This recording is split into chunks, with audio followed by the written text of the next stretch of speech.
Hey everybody, I'm Captain Tommy Scoville, and you are on the lifeboat. What's happening? So, hope you're having a good afternoon. Sorry, I didn't get my coffee before we got rolling. I'm going to put the shades on so Lisa doesn't yell at me, and so that I can read what's going on, because we're going to kind of open this thing up and let you guys do a little. We're going to do some question and answer type stuff. I'd like to give everybody a chance to talk to me. Tell me what's going on, right? So it'll be all kinds of fun. The vast majority of people who watched the last show dug it. The vast majority of people dug it. I got a lot of great comments. I was very, very happy about it. But not everybody. Subi, good to see you. Awakened by the Looking Glass. I'm glad you're here. Lord Kiss Freak, always a pleasure, man. Always a pleasure. Dennis, glad you're here. Unpredictable Tony. I did not get an email, my man. Sober at myyahoo.com if you can. Robin Baharov. Robin, good to see you. Sandra, glad you're here. Holly, creepy. Do I understand congratulations are in order? Is this a rumor? There is a rumor, creepy. There is a rumor. And that rumor has to do with you becoming a grandmother. Is there truth to this? Because that's kind of cool. Kind of cool. Ben, I'm glad you're here. Hey, Kenneth, good to see you. Cheshire Cat, glad you're here. The computer is sticking up on me. Kind of a bummer. This thing is not running the way it's supposed to. Fancy Nancy, long time no see. You think there are two Fancy Nancys? Oh no. See, there's the confusion right there. That's the confusion right there. Boo Radley, good to see you, man.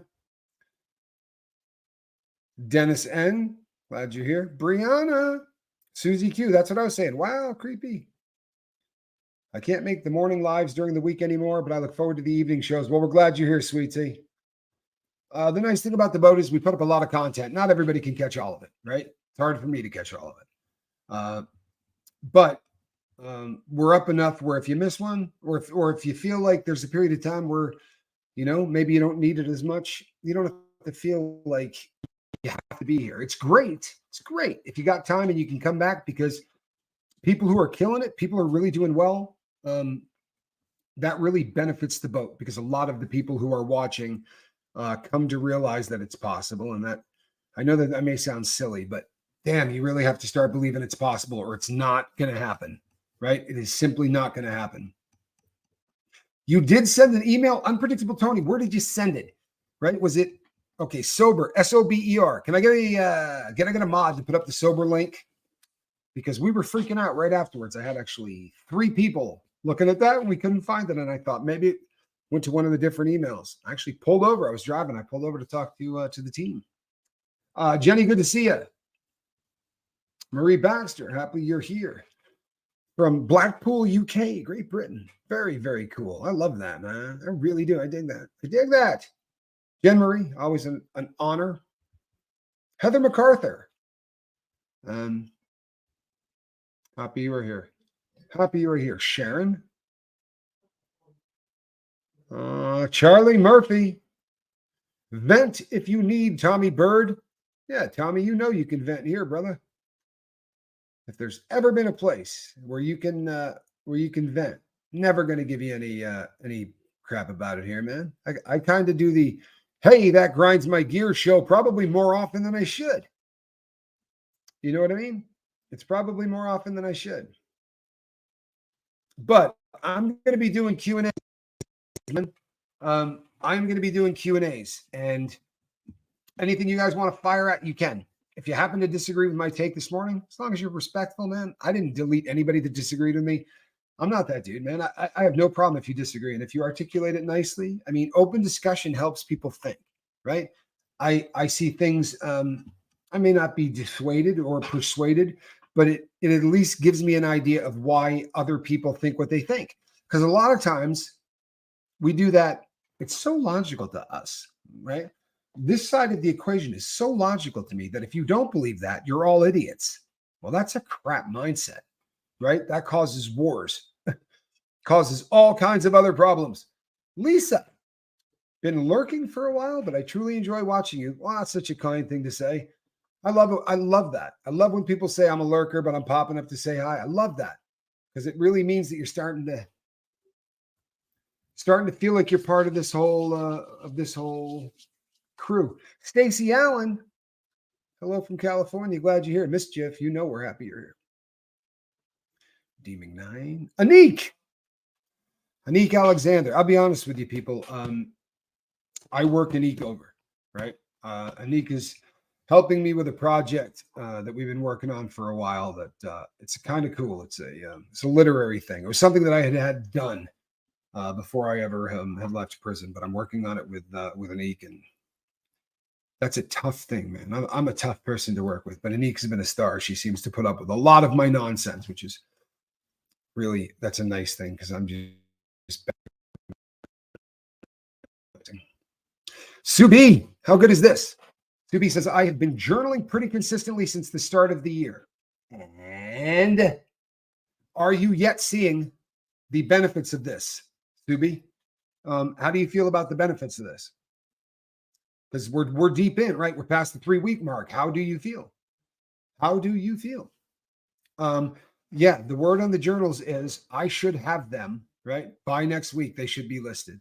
I did call and complain today, and they said to me, we told you X number of days.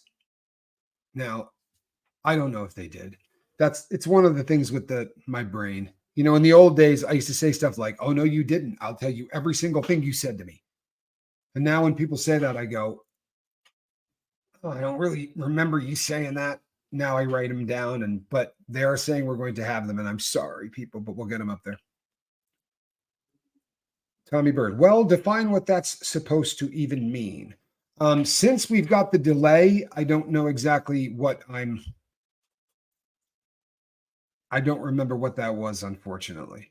What I was saying was, if I don't want anybody suffering in silence, and I don't want you holding something inside that's going to tear a hole and burrow its way out of you. If it's something that's going to if it's something that's better that you call and yell at me personally, or you email me and tell me something because you think, you know, it's going to have a negative effect on a large group of people. However, I trust you, Tommy Bird. So I don't know exactly what the question was because I don't know what I'm defining. But if the answer is I do trust you, brother, then I'm probably going to go with that. I do trust you, man. I really do. Question: how do you tell your parents you are tired of being caught in the middle? It's stressing me out bad. Is it caught in the middle between you and siblings? Because I don't know that it matters, right? But just kind of for my own edification, because I try to tend to put it in my head, you know, what I would do in certain situations, and if it's between siblings, if it's between, you know, your parents and your kids or anything like that. This gets back to boundaries. I have an ace in the hole. This may sound really stupid, but I have an ace in the hole. The world that knows me, I think deep down, after all of the time that I was just an idiot and robbed banks and ran guns and did all of the things, I think that when I say things like, hey, here are the boundaries that I need to set up, they tend to go, okay, right? Okay. I've made it this far, and I've never made it this far before in my life. And I didn't just make it and I'm out working or doing whatever. I'm working with people, right, who talk about drugs all day long, and yet I'm managing to remain sober, right? So, hey, from Death Valley, it's, but it's about laying down boundaries, and it's about not yelling. When you communicate with people in situations like that, and you've probably all heard this, but if you say anything stupid, with all due respect, like you always do this, right? You're dead. Conversation's over. Yeah, you always do that. Or you did this 6 weeks ago. Remember when you did this, or this? That's the end of it, right? There's nothing productive that's going to happen. When you say things like, do you have any idea how bad it hurts when you put me between you and my brother? Because I love my brother and I love you. And somehow I'm in the middle, and it's hurting my relationship with the both of you. And I'm not, you know, technically involved. I'll be involved, right? You guys want to sit down and talk about whatever the issue is? I'll sit down and make sure everybody talks nicely. But you're not going to drop me in the middle of this thing and use me as a pawn, because my sobriety comes before anything. And if this is how it's going to get done, then until it stops, I'm going to remove you from my life. That may sound really bad, but for me, the most important thing in the entire world is that I remain sober. And that's kind of how it is. Dennis the Menace is floating in from Montreal, Canada. I've been there, Dennis. Spent some time there. Sierra Terry says, hi, Tommy. I'm tickled that you and Reese are communicating again. And totally agree with you about what's happening with the SPTV. It's not a good look. What is the difference? I agree with you. Just briefly, don't take that down, Calhoun, because I want to answer it. But it's not a good look. And I love that they're hurting them. You understand? It's such a hard thing for me because I really do love that they're damaging them. But I'm seeing comments and I'm seeing emails. And we're just going to keep it real. You know what? If you're a content creator, right? Nobody wants to say anything that's going to upset the biggest of the content creators, right? Because that person working with you can really propel you forward, right? And everybody kind of wants to. I'm not that dude. I'm not. I tell my friends if I think that they did something that's a mistake. Unfortunately, that kind of stuff can run you out of friendships. But you know what? I have a convict friendship. I got your back. Right. I got your back, good, bad, or otherwise, but I'm not going to lie to you. And I'm going to say, if I think something's, not necessarily a good thing. Right. But that's important to me. What are the differences between local, state, and federal prisons or jails? Thank you. When you get arrested, you are brought to a jail. Jail is where you stay until one of two things happens. You are found not guilty. Right. And you walk out of there, or you're sentenced to a prison, right? And then you get shipped off to your next home. And that would be either a state or a federal prison, depending on the crime. Some crimes are federal offenses, bank robbery being one of them, kidnapping being one of them, large drug sales. Usually for street drugs, you're talking about, other than weed and things like that, but for coke or meth or heroin, you start getting above 500 grams. Now you're into the feds and that kind of thing, right? But the jail is way different because there's not a lot of freedom. You're not walking around. It's not like a home. It's just we're warehousing you until the trial is over. And as far as that, you're innocent until proven guilty stuff, that's horse feces. You walk in the door and they treat you like you're guilty from the second you walk in. You got no rights. They don't treat you with respect. I'm sorry, they don't. Been through this system a lot. And you're not treated like you're innocent. It'd be a nice concept, but you're not. Now, in the state joint, you can do things like have a television set in your cell. You can often lift weights. You can often have girly magazines and, little video game systems and all of these different things that you can do to make your time easier, right? They don't do that in the feds. That's all been eliminated, right? So it's not like that. It's just a lot less programs, a lot less to do. It's just, it's really odd. But yeah, that's how they all differ. Totally vent. Sounds weird, but listening to other folks and being empathetic makes me feel better when crap is going on in my life too. Okay. Well, you know what? That's probably not such a bad thing because I do spend a lot of time venting. Spanky, if you could check that real quick just to make sure I got that email so that we make sure that this is going on. Do you see that? You can check that one real quick for me and then, let me know. So, all right, we have it. That is in there. Okay. I will reach out to you when this is over. You got my word. I wanted to, I promise. There we go. You know what, Tommy? But you have never been anything but respectful. Truthfully, even if you're upset, you're never anything but respectful. And you've also brought insight to the boat. Often some really, really intelligent things have come out of your mouth. And I think that's a beautiful thing. Chili Phil, it's going well. I ruffle feathers. I think it's kind of something that I do. And I am as respectful as hell. A couple of people came at me really cross about me stabbing my friend in the back. I don't know what the hell you were watching, right? I don't know what the hell you were watching. I didn't say a bad word about my friend. I said that what he did just delivered a blow to that cult. And it's going to open up doors for really fantastic things to happen in terms of deposing people and getting body cam footage and all kinds of great stuff. but I watch all the outtakes, all of the film, and looking at it from different camera angles and watching all of it. And I think to myself, if I show up right now and I don't know a thing, I don't know anything, and I'm just watching this, what do the optics look like to me? As an unbiased dude, what do the optics look like? And there are times when you're watching this that it's hard to tell who the good guys are.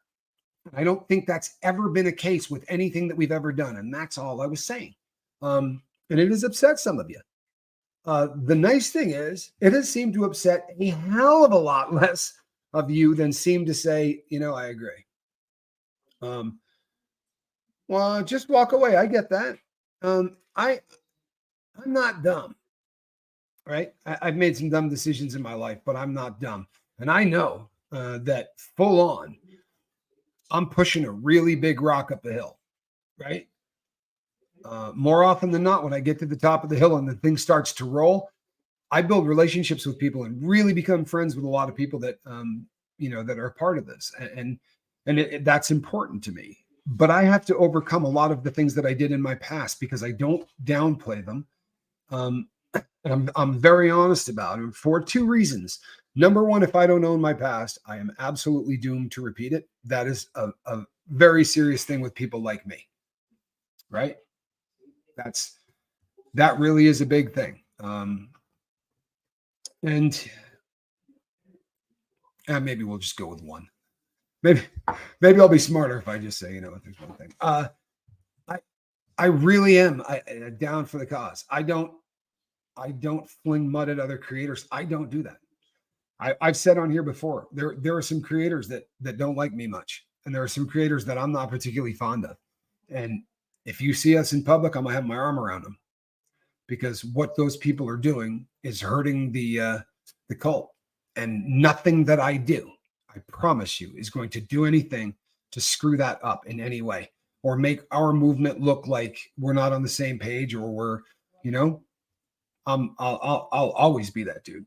But this is concern. That's all this is. And I said to a very close friend of mine earlier, he said, what are you hoping to get out of this? I said, I'll be really honest. What I'm hoping to get out of this is that since a lot of people don't want to hear this, this is my going on the record. I'm not going to beat the hell out of this. I'm answering this question, but I'm not going to beat the hell out of this.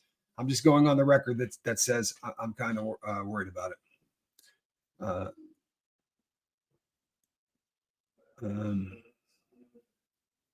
The last name is pronounced like the movie. Shrek. Okay. Thank you. Nancy Shrek. Thank you, Nancy. Appreciate it. Tommy, would you ever collaborate with a true crime YouTube host like Christina Randall? Have you heard of her? I think she would, and you would be great together. I will collaborate with just about anybody in true crime once I take a look at them. Usually just about anybody. There are a couple of people that have really strange approaches, but most people in the true crime genre, I love working with. And especially if I can bring a perspective, if it's something that I can kind of to give some insight because of my my previous life, I love doing that.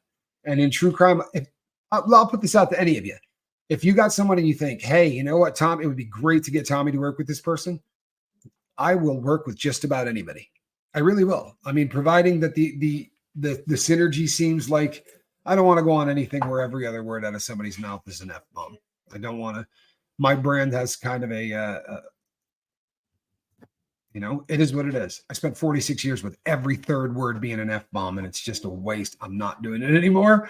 And I talk to people on the phone, I'm trying to help someone and they'll go, F-ing this. And then they instantly go, oh, I'm so sorry, Tommy. I'm so sorry.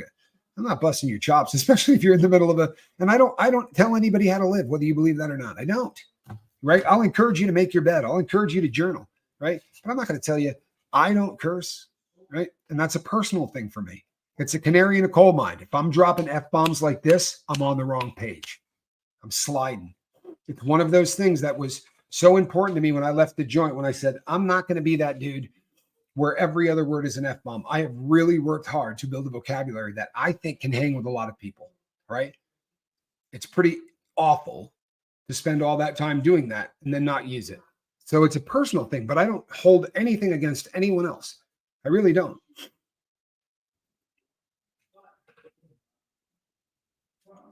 Dubious. There's a lot of truth to this. There are people that that can't handle opinions that differ than their own. Consensus doesn't mean it's true. You're right. You're absolutely right. And I welcome anybody that thinks, that has a different opinion on this. I'm not going to crucify anybody. I'm not that cat. I do believe that when people disagree, we learn.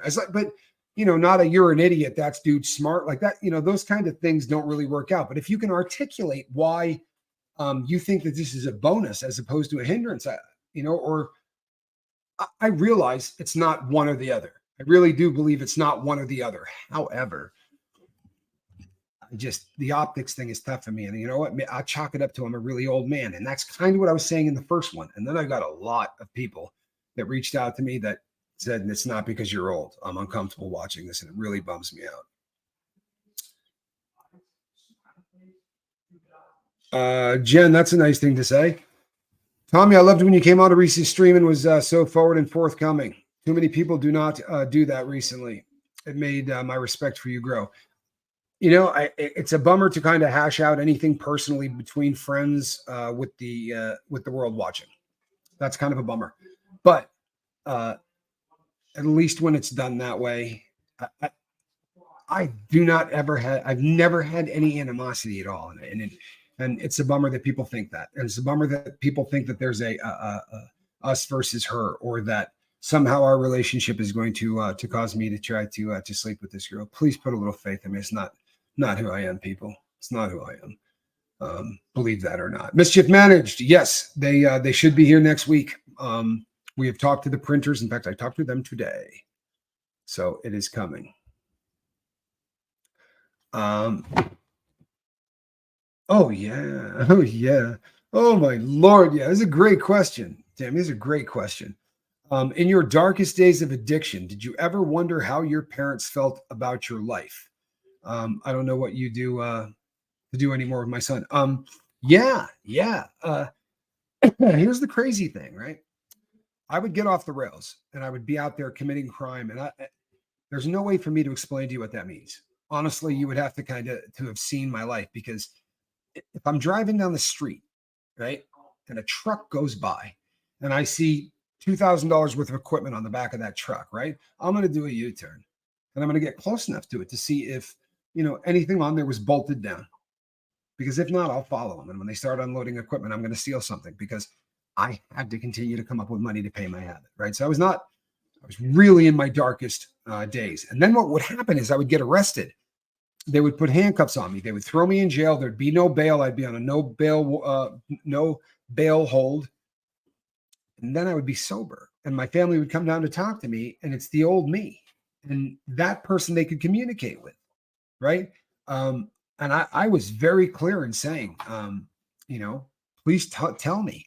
I don't know if you ever saw the first interview I did with Johnny after I got out. The first question I said to him was, what was it like? What was it like after I went to prison? What was it like on you? Because as inmates, it's really easy to sit in there and think about yourself. But what you got to realize is that, you catch a felon in possession of a firearm or whatever, and that you get 3,000 days or something like that you're going to do behind bars. Your daughter's doing 3,000 days. Your son's doing 3,000 days. Your mother and father are doing 3,000. Your friends, all of those people are going to be doing that time with you in one way or the other. And I'll be really honest. Take me and my brother. I would much rather be in prison with him on the outs than him in with me on the outs. I don't know how I could live. And when I talked to him about it, he said, I don't think I had a good day the entire time you were in. And that's a painful thing to hear. It really is. If you're in the process of trying to peel the onion and find out exactly where you're struggling, I would really suggest getting to the nitty gritty and asking questions like that early in the game. People always say, get a little sobriety under your belt.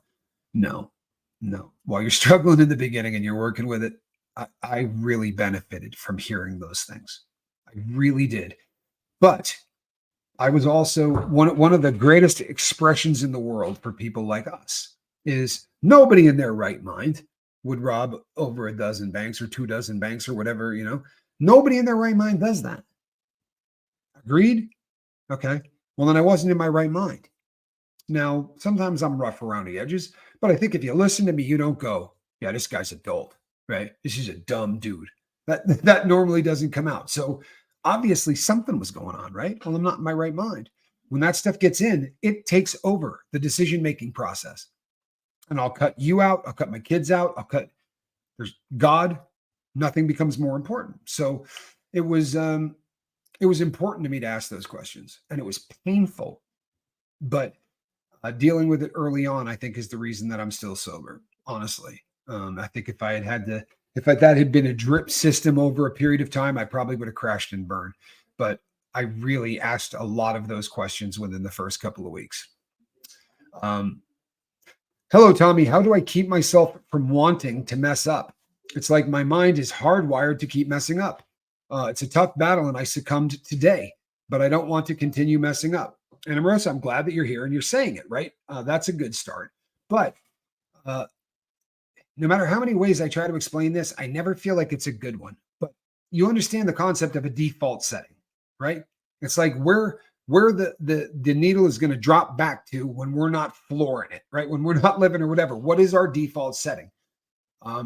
I very often use the illustration of gamblers because it is so easy, right? A gambler, no matter how much money they win, they're going to give it all back because the default setting is messing up. The default setting is the brain says, I'm comfortable when you're broke and you have no money and you cannot pay the rent and the next better winner, you're dead. And there's probably a couple of loan sharks looking for you. As insane as that sounds, you do that for 10 years and your brain goes, this is when I feel okay. Dopamine, all of the weird chemicals, they're there for novelty. So if you're doing the same thing every single day, you're not getting dopamine hits, not like you used to. That's not how it works. Pardon me 1 second, people.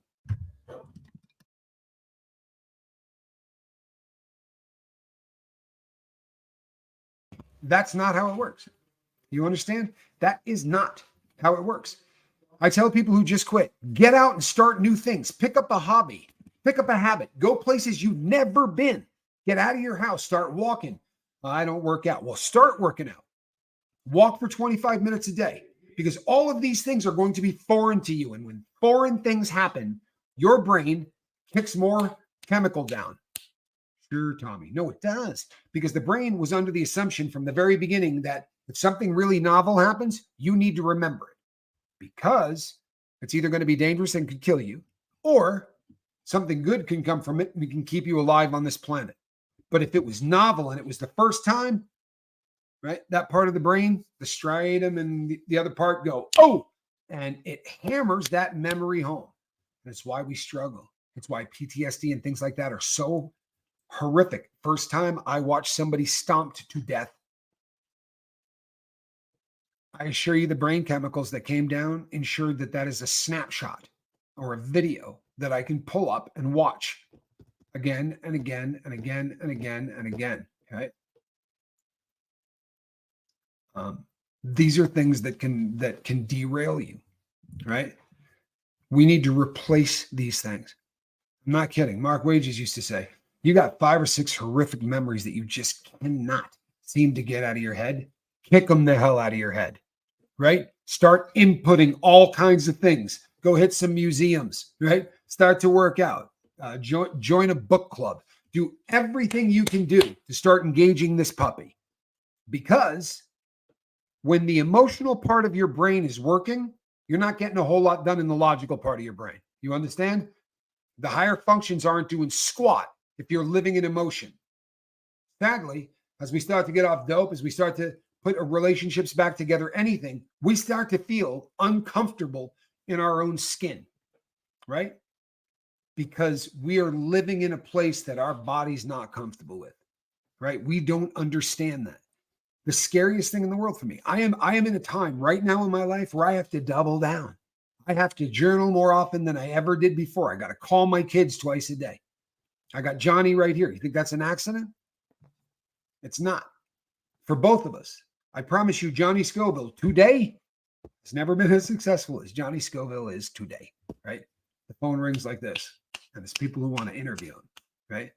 That Johnny's reality show is trending number 4 on Hulu. That's a dream. That really is. That's a dream. But you know what it is? Success. Grips of it. That's the top of the food chain for success. He doesn't understand that. He's an addict. I promise you he doesn't understand that. He's open about it. But the fact that he's open about it is going to get him through it. Right? He said to me, I'll be honest, man. So sometimes this freaks me the hell out. Good. Let's sit down and talk about it. Right? Get out. Won't get it out of here. Right? You got that inside tearing you up, making you feel nervous. You're going to get it out of your mouth, or it's going to tear a hole somewhere in your body to escape. Right? Got a funny way of tearing a hole through your heart, going out the back, whatever it is. Sorry, Calhoun, that was all me. Yeah, I'm not good. I'm happy for Johnny's show too, right? It's exciting as hell, but you know what? It's success. It's success. Same thing. There are 290 people in the chat right now, listening and saying really nice things. And I get emails from people that say the most beautiful things in the world, right? Absolutely the most beautiful things in the world. And I'm not good at listening to those. But I've been working on it. Something I work on all the time. I really am working on it. I promise you. Go look at the old stuff. I'm a lot better at it today than I was 2 years ago. But it's hard. Taekwondo question. How did you apologize to your kids? I messed up so much as my kids grew up. The term sorry was a good start, right? And I would sit down and I would say this. I can't begin to tell you how bad I feel for the mistakes that I made while you were growing up. And I'm not going to make one excuse for those mistakes. I would like you to understand why I did it, because I don't want you to think that there was just about a 7-year period of time where I didn't give a crap about you, because that's not the case.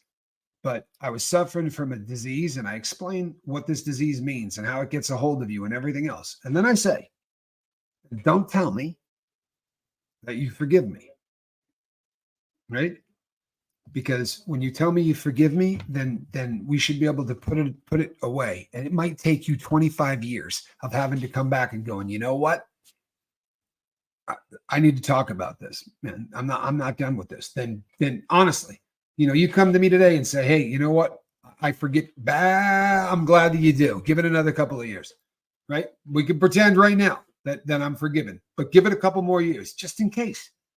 Because while you're working through all of that stuff, it's a beautiful thing to be able to say, one of the blessings I got, Taekwondo, and not because I'm a good dad, I promise you, this is winning the lottery. But my boy doesn't lie to me. He just doesn't. And it's been an absolutely incredible thing to have a child that does not lie to you. Especially when you were a child that could not get the truth thing under control. I really distinctly remember a conversation where my son admitted to me that he had been smoking pot. Because I asked, I said, tell me the truth. If you smoked pot, I have. Like there wasn't a hesitation, and I was waiting for the lie. I was waiting for the next question to ask to see if maybe, and he just went, "Oh no, I have." I'm like, "Are you still smoking it?" At the time, what he said to me is, "I do." And I said, "Man, how often do you do this, dude? Tell me the truth, please." And he goes, every weekend. I said, you don't smoke during the week? No, not during school. I smoke on the weekend. And I'm telling you, at 16 or 17, right, wherever he was, I was thinking to myself, holy hell, right? There's never been a time in my life where I could say I'm not doing anything for the next 5 days, but I'll do it on the weekend. That never, ever happened to me. So I wasn't going to jump down his throat. I wasn't. I was going to say to him, I'd be a happier guy if you're not doing this. I started out as a pot smoker, and I ended up as a heroin addict who robbed banks, right? I'd be happier if you didn't do it. But I don't want you to feel like you got to lie to me, because I'm not going to hate you for it. I'm not going to treat you poorly for it. And then I said, hey, it's just been weed, right? It's just been weed. To which Calhoun went, no, there's been other stuff. And I distinctly remember that day going, I probably shouldn't ask him anything I don't want to know the answer to. Right? I should truthfully not ask him anything that I don't want to know the answer to. But it was a beautiful thing to know that he does not lie to me. And when he called me really in the middle of the night and he said to me, I don't want to drink anymore. I got a problem. Right. There was the sincerity in my boy's voice was like nothing, that I had ever heard. And I mean, he said to me, I know I'm bumming you out, Dad. I know this is really, really hard. And I said, are you kidding? Are you kidding? The last 2 years have been hard, right? This right now, no, this is the good stuff. You know what I mean? I'm Captain Tommy Scoville. I was watching my son go through it. I was. And I said, I love you. I'm not busting your chops. Please don't take pills unless it comes out of a bottle that's got, the important stuff, right? The stuff that I tried to convey because I want my son alive. But you know what? As parents, the best we can hope for is that they listen to us and don't make bad decisions, man. About how to if your kid smokes some weed, you won the lottery, right? If all your kid does is smoke some weed, you won the lottery. And it's a great opportunity to say you smoked some pot. Yeah. Okay. Well, then let's talk about why I'm not going to bust your chops about smoking some pot. Because when you understand that, I gain credibility when I say to you, no, you're not doing friggin' opiates. You hear me? You're not doing opiates. I don't care if the pill says M30 on the back of it. 99 out of 100 of those aren't made at Huffman LaRoche. They're made in a garage, right? 6 out of 10 of them will kill you. I love you. You're not doing that, right? You're not doing that. If you're going to do a pain med, it's going to be because a doctor wrote you a script for it. And to my kids' credits, I don't have a problem with either of my kids, being addicted to drugs. And they've been incredibly honest with me. And that's the best part. Keeping an open line of communication. If that stops, the game's over. Any recommendations for someone whose PTSD flashbacks come at night after the hobbying is done? It's been 30 years of this over here, and I could use a break. Izzy, I hate doing this, but I'm going to. The only thing that has worked for me, I did not have it as long as you did. I started in 2013 and went until 7 weeks ago, something like that. And I eat gummies. I eat THC gummies. They're 10 milligram. I've not had to go up from that. I eat it 25 minutes before I go to bed. I don't do it to fall asleep. I do it because I don't get the nightmares from the PTSD. It has made those go away. And I will continue to do that because the nightmares are worse for me than anything in the world. I'm not loving taking a drug. I'd rather never take a drug if I could avoid it. But you know what? I'm not going to let anybody bust my balls about it either. I'm going to do what's right for me. And I'll be really honest with you. This is harm reduction, and that's what's right for me. Izzy, if you want to try it, it's a 2-to-1 ratio of THC to something else. CBN, something like that. It's a combination 2-to-1, and it's made specifically for sleep.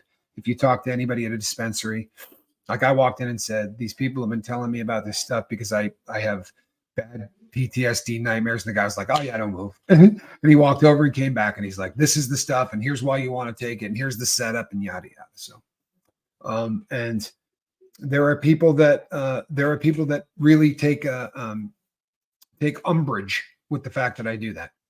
And with all due respect, F you. Right.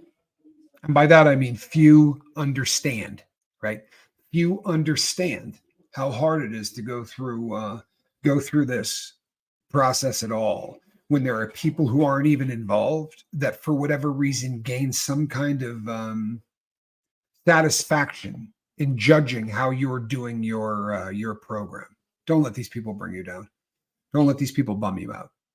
Feel free to tell them their asses every time you hear them, because in theory, every time someone does that, someone should just say, oh, you're a douche. This is why people don't come forward. You do realize you're a bad person, right? That needs to happen. But if you're not comfortable doing that, you can always bring him here. I love doing that. I'm sorry, I really do. Guacaholic. I have heard many people say that trazodone will help with that. I am afraid of priapism, and I don't mess with trazodone, but that's a personal thing. Davey, I smoked pot for a very long time as a kid, and it never helped me with my nightmares. This particular blend, because when people talk to me, I should have done this a long time ago. But every time someone said, you know what, the cannabis is going to do it, I'd go, no, you have no idea how much pot I've smoked, right? Don't miss me with this. The combination of this in an edible form. Worst thing is you could try it and go, it doesn't work. That was my attitude going in. And the third day in a row, I hadn't had a nightmare. I just started going, oh my God, you got to be kidding. And it cost me a little less than $1 a day, which I'm pretty good with. Okay, let me see here. Question: how did you rebuild yourself? Yesterday with Reese, you said you had to rebuild who you wanted to become. Other than prayers, this is my first comment. Oh, nice. Thank you for all you do. Okay, so this is going to be the thumbnail, right? There are videos on here where I explain this in great detail, but here's what it came down to. It was just 3 pieces of paper, right? 3 pieces of paper. And on the first piece of paper, I wrote down why I wanted to get sober. What were the reasons on this planet worthy of getting sober for? May sound really silly, but when you first want to quit, you're not really fond of who you are. So the whole I'm going to quit for me thing, that was just absolute horse crap, and it was not going to happen.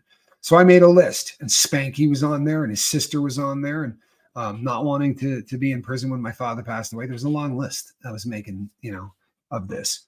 And I brought it to Q, and he said the next page should have, if there was an all-seeing, all-knowing entity, or 4 friends that knew you better than anybody on the planet knew you. However you want to fix this in your head, but if there was someone that knew you better than you knew yourself, how would they describe you? Right? Knowing you're never going to see it, not pulling any punches. What would somebody say about you? Right? Well, they would have said I was a thief. They would have said I was a junkie. Those would have been the first 2 things that people would have said about me. They would have said erroneously that I was violent, which I was not. But if you stole something from me, right, and that something was what I needed in order to get well, right, that was my medication, so that I wasn't sick, I got violent. Right. But I didn't do it as a profit, but yeah, I had a reputation because if you stole my drugs, I was absolutely going to get crazy. And I listed all of the things that people would say about me, and it was depressing. It was horrifying when you realize what you are. And I went back to him, and I was probably the lowest I've ever been in my life. And he said, what do you wish they would have said about you? Right? If somebody knew you better than anybody in the world, what would you want them to say? What would be the perfect you? And I said to him, this is effing ridiculous. He said, no, it is not. You can become that page 3. You can absolutely change who you are, right? You can. 180 degrees. You can stop being what you were and be the person you were designed to be. Because more often than not, the stumbling block is the chemical. And when I got the chemicals out of my body and out of my life, I began to write down, things every single day in journals. I started to read books. I started to do things to make myself a better animal. But everything I did was to achieve what I wrote on that 3rd page. And the first thing I wrote was, I don't want anybody to question anything I said. If I said to somebody, I'm going to take care of this, or if I said to somebody, hey, look, take my word for this, that they were going to believe me. I didn't want anyone on earth to ever go, that dude's a liar ever again. That was really important to me. That was a big one, right?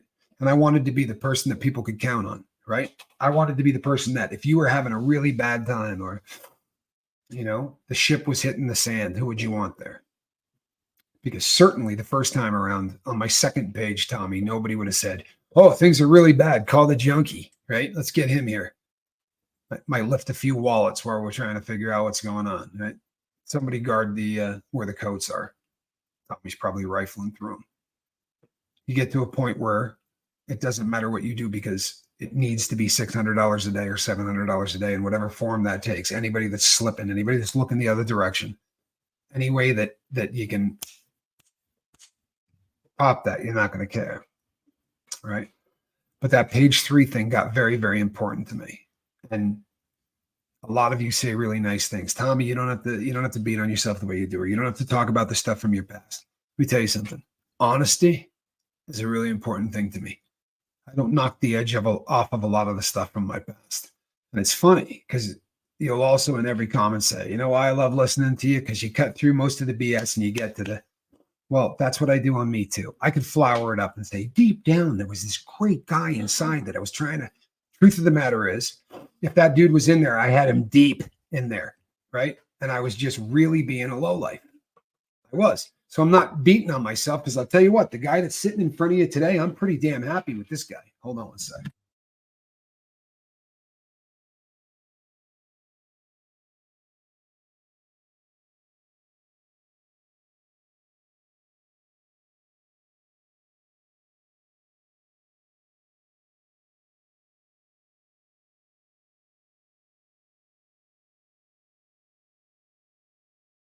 Thank you for your patience, people.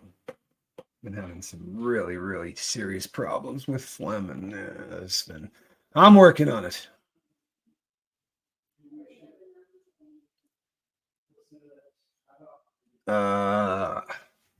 I've gotten so scared because of the stuff they put in bud vapes and gummies. A friend was telling me that it was the same in the 60s and 70s with penicillamine and weird stuff mixed in. What I will tell you is this. In places where this stuff is legal, you don't have anything to worry about. For real. I've spent a really decent amount of time researching this, and this is regulated stuff, right? It becomes, now, if you're buying bootleg products of people making bud vapes and gummies and things like that, and they are not coming through a dispensary, there is nobody looking at these. They don't have to have them tested. They don't have to have Food and Drug Administrations or any of those things involved. And that's where you start getting some really dangerous stuff. But the stuff that's coming through the dispensaries, you would be really hard pressed to find a article, anything written anywhere about that stuff getting anything bad into the system, into the food chain, drug chain, smoke chain. What do we call that? Food chain. Anyway.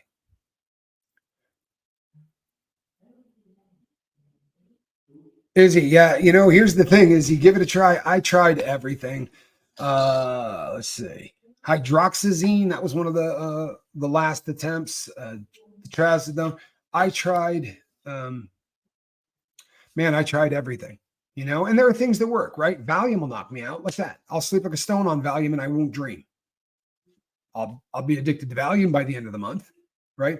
So when people go, oh, it works, there's a long list of stuff that works that I can't do. Right? Lunesta is not an option. That other crazy one isn't an option. Ambien, it's not an option. People who can abuse drugs, some do. I am that guy, right? If it can be abused, I abused it. Sadly, that's it. So, your son buys it from people. Yeah, that frightens me. That really does. That frightens me. Hydroxyzine is given for anxiety, off-label. Believe it or not, that's an antihistamine. Hydroxyzine is an antihistamine. Does some great stuff, but it's all off-label. That's a drug that treats things that it was never intended to treat. Happens a lot. Anamorosa says, amen. I don't ever do drugs. I abuse them. Me too. That was me. Me too.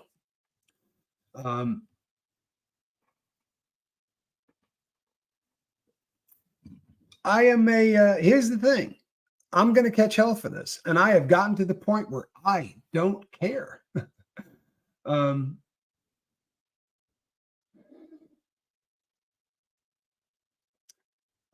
glad you're speaking on this. I don't care if I talk about things that don't make me popular. I haven't started. And honestly, I didn't start that way. You're going to get my opinions. Some of them you're going to bum out. Some of them you're going to like. But I know cannabis is a problem for a lot of people. If it is, avoid it. Avoid it. Alcohol is a problem for a lot of people, right? If it's a problem for you, avoid it. Try not to go places where people are doing it, especially in the beginning. But statistically speaking, right, over 9 out of 10 people who are going to consume alcohol are not going to have a problem with it. It's never going to become an abusive thing that destroys lives or anything else. The vast majority, believe it or not, do it socially. I know that's hard to wrap your brain around. It's hard for me to wrap my brain around. There are people who do cocaine and do it in a way that doesn't ever lead them to be an addict. Give me anything and I'm going to become addicted to it. For real. Very few exceptions, right? If you hate the buzz, you're probably safe, right? Because there are buzzes I don't like. So if you hate the buzz, you're probably safe.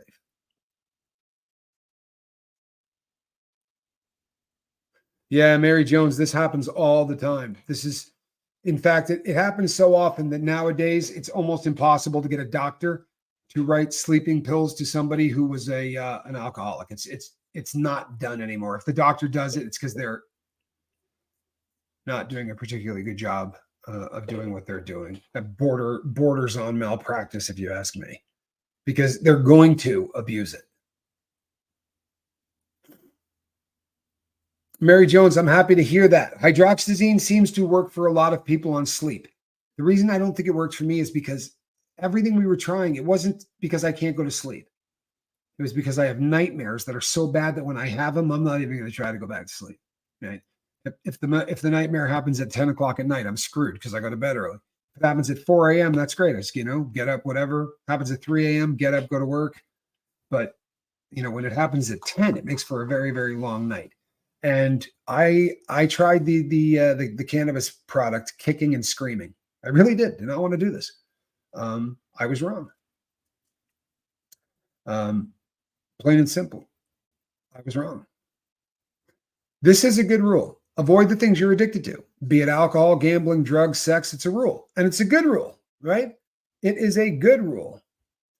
Fentanyl in joints. I will say this. I know of a handful of people that died smoking weed last year because it was laced with fentanyl. I do not believe people were putting fentanyl in the joints, right? I don't believe that.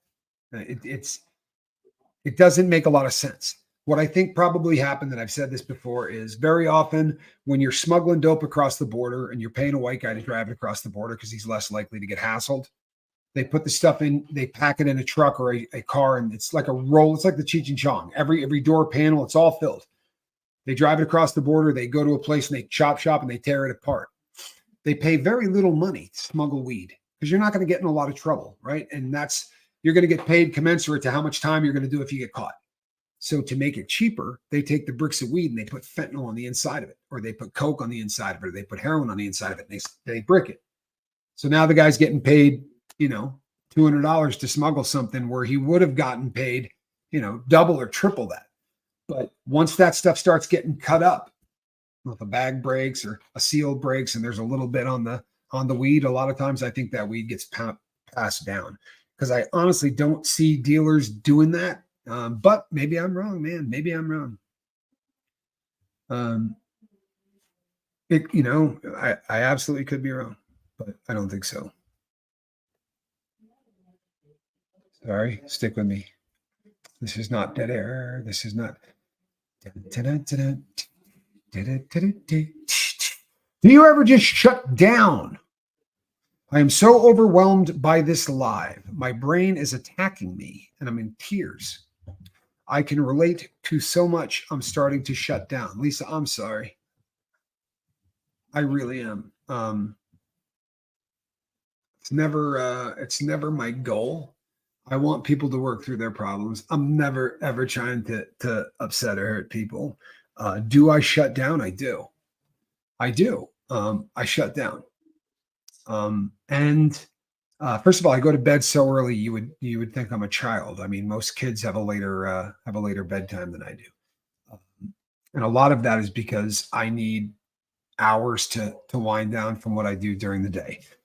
Every week, I see 3 different professionals, and then there are things that I do that would not seem to most people to be therapeutic or calming, but I work on watches. And when I want the world to disappear, I will work on a watch. And there is not an automatic negative thought that can get into your head when you're trying to figure out where what gear goes and how you're going to get this put together and tickle this all into place. It's a very difficult thing to do.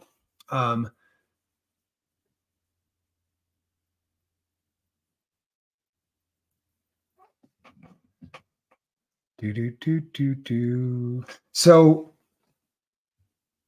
yeah, Lisa, if ever you start feeling like it's getting too much, please leave, right? And come back.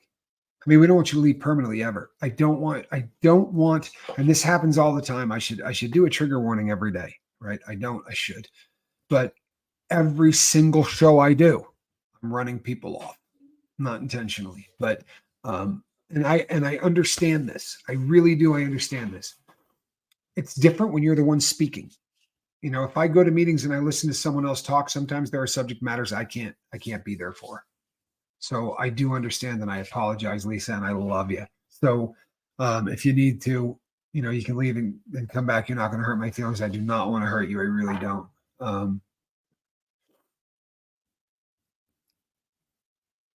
I know you need to look at it, but sometimes we don't need to look at it all at once. And sometimes it's overwhelming, but I'm so glad you're here. And I'm so glad you found the lifeboat. I mean that from the bottom of my heart. You are top shelf. You just sent memberships. Did they go through? Jan, I would have no way of knowing because of the streaming service I use. It's very hard to see that from here, but I can probably check at the end through the other way.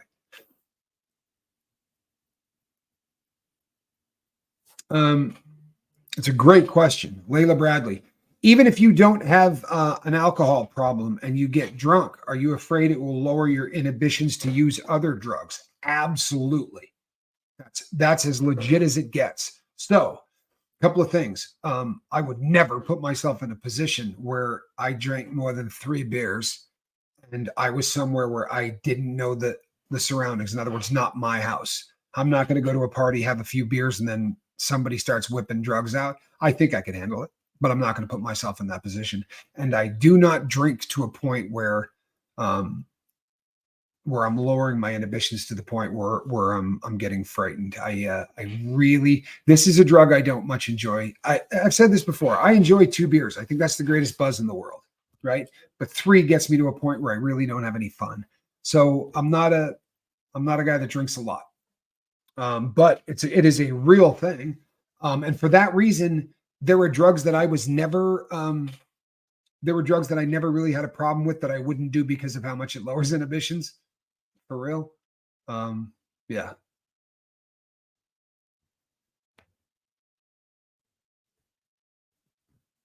Learning new things also creates new neural connections. There is a lot of truth to that.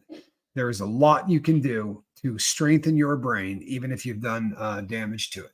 And education, right? There are things that you can do that really, you know, use your mind, make your mind work, right? And good things will happen.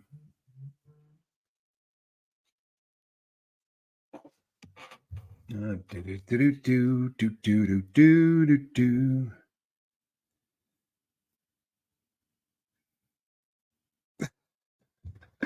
know what? My best friend's a fool. It was Alan Ballantyne having a laugh because he thinks he's funny.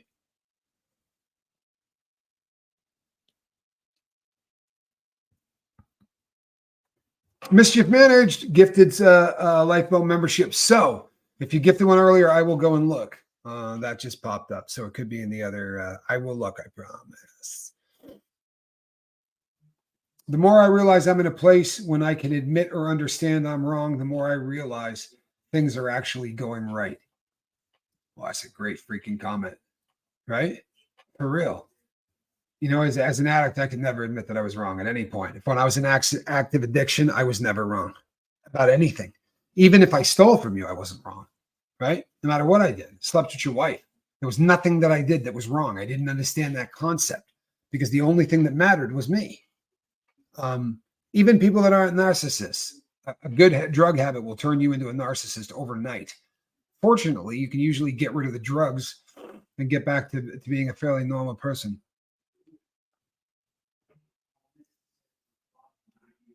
Tried gummies that changed your life, says Creepy5. I can tell you, I took myself off of opiates, ibuprofen, and gabapentin because the side effects were horrible. Tried gummies, changed my life. People, try them. Don't eat them during the day. I mean, if you're doing this as a way to talk to doctors, right? Do research, talk to people that have been successful. All of these things are important. find out as much as you can from as many people as you can, right? And for Ellen Valentine, because you can always use a little more cowbell. Am I right? Always use a little more cowbell. Well, let's see here. Barbie, good to see you. No, Barbie doesn't always make the lives. Good to see you, Barbie.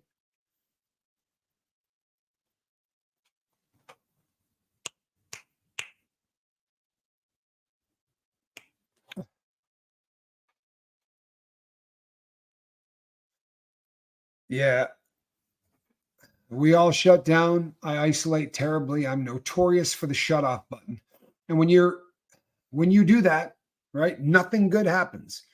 The more we open up, the better off we are, right? The more we can talk to people, especially people who understand, the better off you are.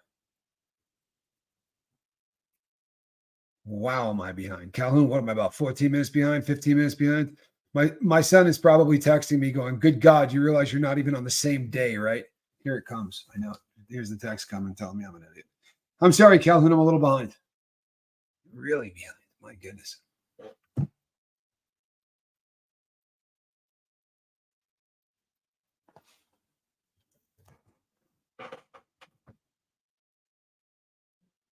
Sorry.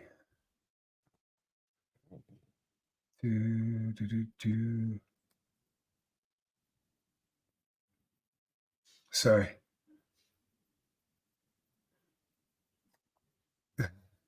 I just adore a penthouse view. Darling, I love you, but love me, Park Avenue. There you go. Da-da-da-da. Da-da-da-da. It was the Alan's joke just had something to do with needing more cowbell. He does that more often than not. So we have gotten to the top of the hour, people. I do really appreciate everybody's feedback on everything. And you know what? It's brought up a dialogue that people are talking about in other places. And you know what? I'm completely content for the world to tell me I'm an idiot and to they're going to go and do exactly what they do. I would feel like the world's biggest nozzle if I didn't voice my concerns. I know that there are people who say you really should voice concerns to people privately. And I certainly didn't say anything bad about anyone, and I wouldn't do that. And if I had the ability to vocalize this stuff privately to the parties involved, I would have done it. I promise. But I did what I could do. This is funny. Question. How did you get to be comfortable being so darn genuine all the time? You know what? Here's what it comes down to, honestly. When I got to a point where I was ready to be done, I realized that if I wanted to help people, the people that didn't want me to, or the people that aren't going to like me, are going to destroy me. And they're going to do it with my past. And they're going to do it with the things I've done in my life. And they're going to find people who say he was this way or he was that way. So I just decided really early on that, you know what? I'm going to give it all to you, right? If you hate me, you hate me, but I'm laying it all out because there's not some dirtbag that, and they still show up. They'll show up here and go, you know, he changed his name, right? You know, this isn't his real name. Like they scored something. There's, I don't know, 300 or 400 videos I mentioned that in. Or he did this, this, and this. I promise you, people, if I did it, it's mentioned in one of these 1,600 videos. Am I super comfortable? No, I'm not. But the more you do it, right, and if it has a positive effect, then you'll do it. And you talk to counselors when it starts to really make you feel bad, or the people that don't react to it well make you feel bad. You know. I promise I spend a lot of time working on me. I promise you I do, probably more than most. And that is the truth. And I'll tell you something else. I have a cat in a basket. Are you kidding? Look at this thing. Huh? That is a cat in a basket.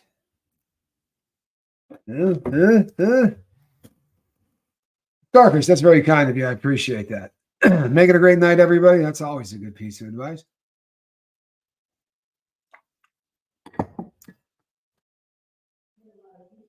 All right, everyone. I will see you on the next one. I'm Captain Tommy. Have a great night. Bye-bye.